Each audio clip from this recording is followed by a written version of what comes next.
Assalamualaikum warahmatullahi wabarakatuh. Halo teman-teman semua. Saya di sini bersama rekan-rekan saya ingin berbagi sedikit ilmu kepada kalian semua mengenai Kerajaan Pajajaran. Nah, yang pertama, mari kita bahas mengenai sejarah Kerajaan Pajajaran. Dulu itu, Kerajaan Pajajaran disebut oleh masyarakat Pajajaran sebagai Kerajaan Pakuan. Mengapa demikian? Karena pada zaman dahulu penyebutan kerajaan itu berdasarkan letak kerajaan itu tersendiri.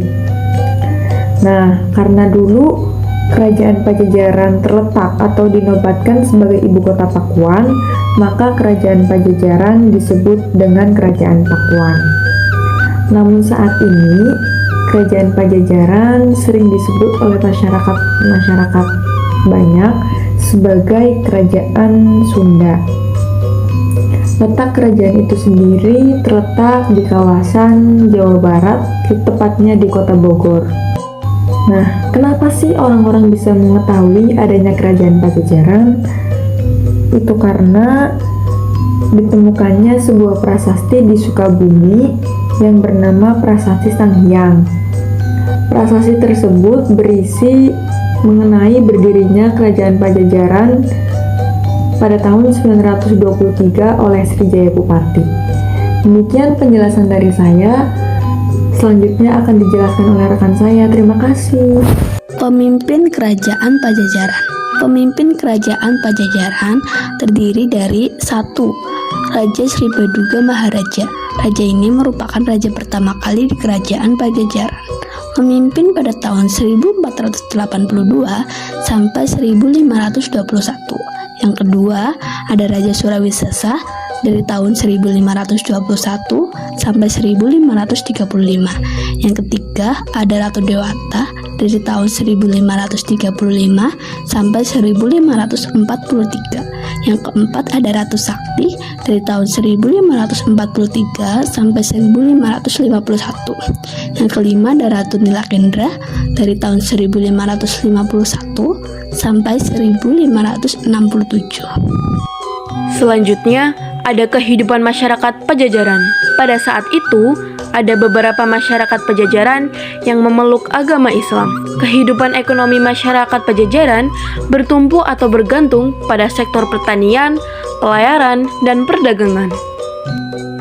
Sedangkan kehidupan sosialnya dibagi dalam kasta, yaitu A. Kelompok cendekiawan dan rohani, B. Kelompok aparat pemerintah, C. Kelompok ekonomi. Selanjutnya, masa kejayaan Kerajaan Pajajaran. Kerajaan Pajajaran mencapai kejayaan pada masa pemerintahan Sri Baduga Maharaja. Raja ini disebut sebagai raja yang sempurna oleh masyarakat Pajajaran pada saat itu karena pembangunan yang dilakukan mencakup semua aspek kehidupan.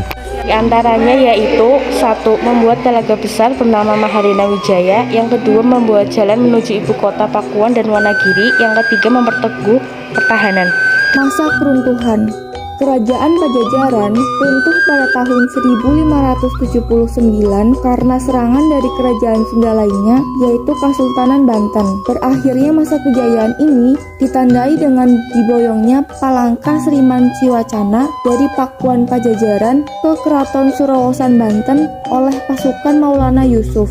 Adapun peninggalan Kerajaan Pajajaran, yang pertama, Prasasti Batu Tulis yang terletak di kota Bogor.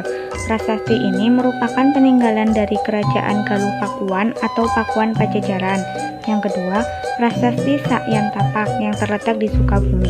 Prasasti ini dikenal sebagai Prasasti Jaya Bupati atau Prasasti Kikat. Yang ketiga, Prasasti Kawali yang terdapat di kota Ciamis. Yang keempat, Prasasti Rakyan Juru Pengambat yang terdapat di kota Bogor. Prasasti ini ditulis menggunakan bahasa Jawa kuno atau Melayu yang menceritakan pengambilan kekuasaan Raja Kerajaan Pajajaran. Yang kelima yaitu ada Prasasti Horen. Yang keenam ada Prasasti Anak Astana Gede. Yang ketujuh ada Tugu Perjanjian Portugis atau Padrau yang berada di Kampung Tugu, Jakarta.